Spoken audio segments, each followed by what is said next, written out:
अरे छूट गइल ओ गाँव के बचपन, खेलब कूदब यार हो, बांस के बैट से मैच खेलब हम, मार पीट के बाद हो। तोरा याद में अखिया रोई, जब शादी तोहर होई, माना तू बात ये गोरी, ना रही अपन कोई रे मर जाई, छोड़ के जइबू हो, मरल मुँह हमर पैबू हो। अरे तू हाउ बचपन के प्यार हो, तू हाउ जीवन हो, अरे आसबा तुहर बना बदुलहा, तू हमर दुल्हन हो। ना जइहा तू ठुकरा के जिंदगी में हमारा आके, मासूम नियन तोर चेहरा जी अब कैसे बिसरा के रे मरा जाई, छोड़ के जइबू हो, मरल मुँह हमर पैबू हो। यही गाना मेरा वायरल चल रहा है। वाह, बहुत सुंदर। देखिए कितना अच्छा ये गाना है, और यही वो गाना है जिसे गा कर ये रातों रात पूरे एकदम वायरल चल रहे थे। हम चाहेंगे एक दो और गाना सुनाइए। हो तोहरा प्यार में कुछ कर जाई, हो तोहरा प्यार में कुछ कर जाई, रे पगली पगला तोहर रो रो के मर जाई, रे पगली पगला तुहरा प्यार में मर जाई। अरे आधी आधी रतिया तोहर सुरतिया याद बड़ी सुना यावता, अरे का कहीं हम तोहरा से सनम के ताना हमें सतावता। अरे आधी आधी रतिया तोहर सुरतिया याद बड़ी सुना यावता, अरे का कहीं हम तोहरा से सनम के ताना हमें सतावता। लागे ऐसे जाके अगिया में जरी जाई, लागे ऐसे जाके अगिया में जरी जाई, रे पगली पगला तोहर रो रो के मर जाई, रे पगली पगला तुहरा प्यार में मर जाई। अच्छा, इतना अच्छा अच्छा गाना, वो भी सैड सॉन्ग, आप कैसे गाते हैं?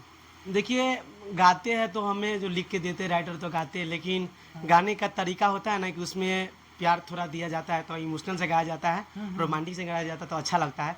तो मैं ये पवन सिंह भैया और खेसारी लाल भैया से सीखे हैं गाने का कैसे गाते हैं, उसी तरह हम गाने का कोशिश करते हैं, पर अच्छा गा लेते हैं। बाकी मतलब जो भी आप गाना गा रहे हैं एकदम उसमें घुल मिल जा रहे हैं। अच्छा, हम चाहेंगे कि एक दो और गाना आप सुना दीजिए। जी, एक मेरा गाना और है कि बिनती करी ले तो हंसे माई बार बार, छलकता सूजिया धर के हमार, गे मायरा तू देखनी सपना में, आ जनुआ बाभरती पटना में।